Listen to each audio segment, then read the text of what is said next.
Hey, Mr. Good Citizen? Hello? Yeah, so I'm Detective Hartman. He's going to come right now and get a speak to you, okay?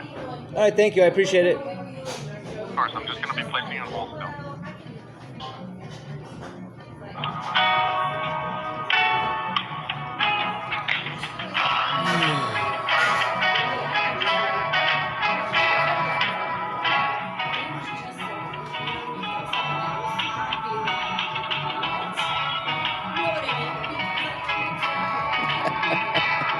Okay.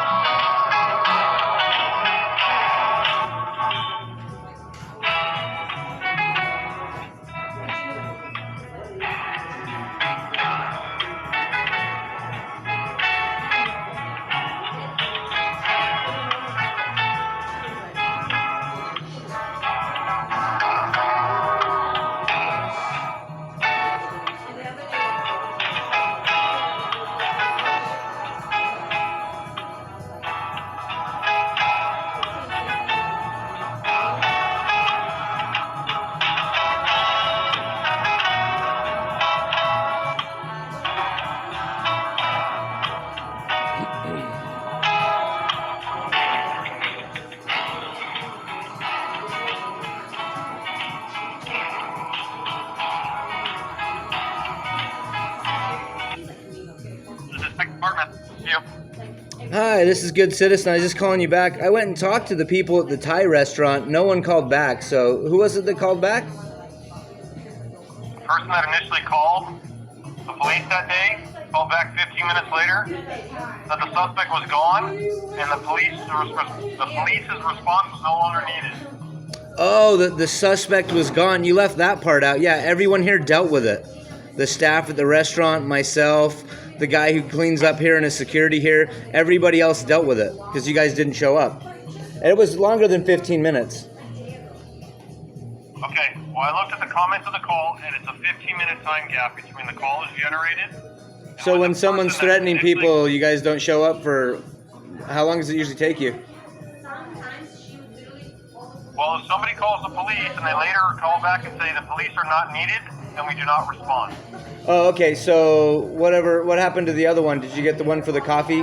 The coffee bean? They called about a lady going back behind the counter, threatening the staff, throwing stuff everywhere, threatening everybody. The dispatch hung up on her. They called back at 6 o'clock is when they first initially called, and they called again. And then it took till 9 o'clock for one of your officers to show up.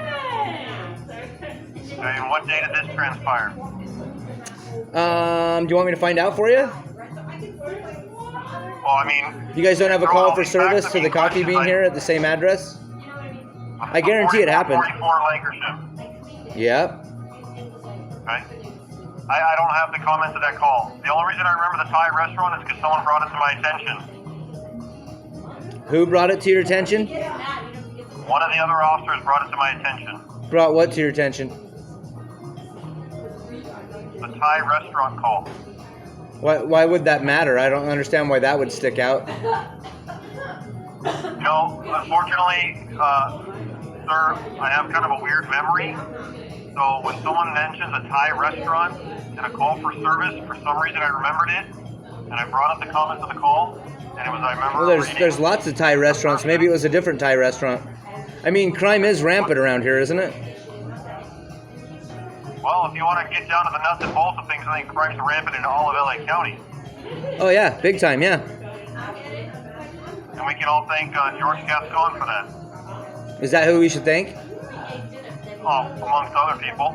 You don't like him, do you? I don't agree with his politics either. I think he's made this kind of stuff happen. Oh, I know. I've had police investigate me, and judges put search warrants on me, and police serve that search warrant to me at court, and then they don't charge me with anything for the search warrant and try to act like I did something and threatened a police officer when somebody else did that and used my information online to threaten the officer, some guy named George Dishi. Can you guys investigate somebody for me? Is there a way to investigate Google and the information they have? No, because Google's First Amendment. No, it's not. Like trying to investigate Wikipedia. They're not First Amendment. Not at all, man. They actually gave my information to the police and let them get into my phones and serve a search warrant on me at court when I showed up to court. And it was because someone else took a screenshot of one of the videos I did when I was getting my property back from a police department.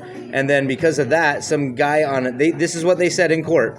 The public defender said, an anonymous ghost account of a George Dishe, D-I-S-H-E, did a Google map of the guy's house, did his full name, his wife's name, phone number, street, and said, redress your grievances, go to his house.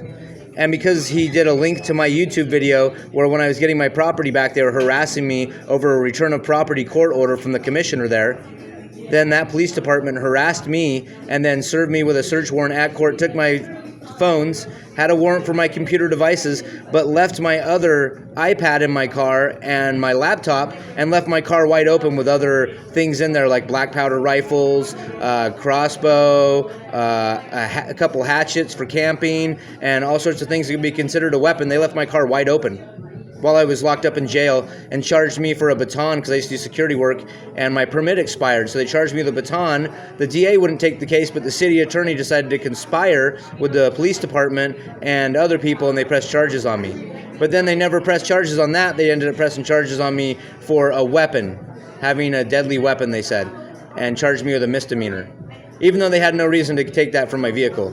So can you see why I kind of have a little bit of an attitude? I want to work with you guys. I want you guys, like, if something goes on, I want to be able to call you guys and you show up because someone's committing a crime. I don't want to have to deal with that and get in trouble myself because you have to obligate to flee in this state, correct? Because you have to do what? Obligate to flee. Once you engage with someone, you could possibly become the aggressor and get charges. Isn't that correct? Could. Yeah. So I'd rather have you guys show up, and I'd rather work with you guys. Argument can be made. Why didn't you call the police? Why didn't you engage? Why don't you just call the police and be? They said they already called the police, and I was filming him because the guy was calling them all these names and threatening them, and it already pounded on their windows. I heard all this stuff happen. So I went over and started filming to make sure he wouldn't do anything. Then he threatened me, threatened to break my camera, lunged at me, punched at me. Didn't really have time to call you guys. I was in the middle of trying to protect other people, women. Okay. Hey, sir, what can I do for you? I got work to do. No, I'm just saying, I want to work with you guys. Don't you guys want to work with the public and, like, stop stuff like that from happening? Absolutely. What can I help you with tonight? Okay, in the future, can I call you at the number that you gave me and say, hey, can you show up here, or this is going on? I want to help my community. The number I gave you is Detective Salazar's desk line. No, the other officer gave me a number. It's,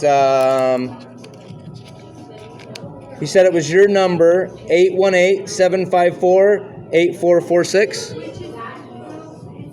That's one of the detective's lines, but you got to remember, I'm only here at night.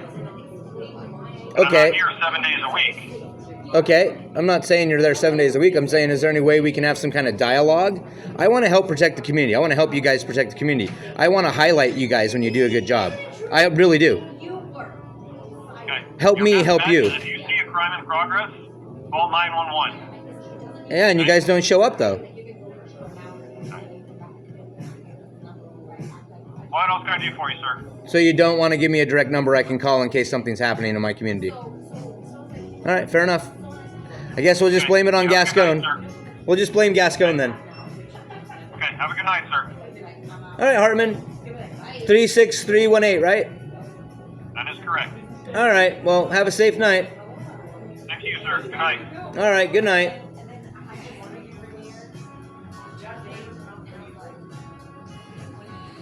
I tried. They obviously don't want to help people. And here's my face, lady. There you go. Oh my God, I'm a bitch. Yeah, because these people retaliate against me. They already have. But you keep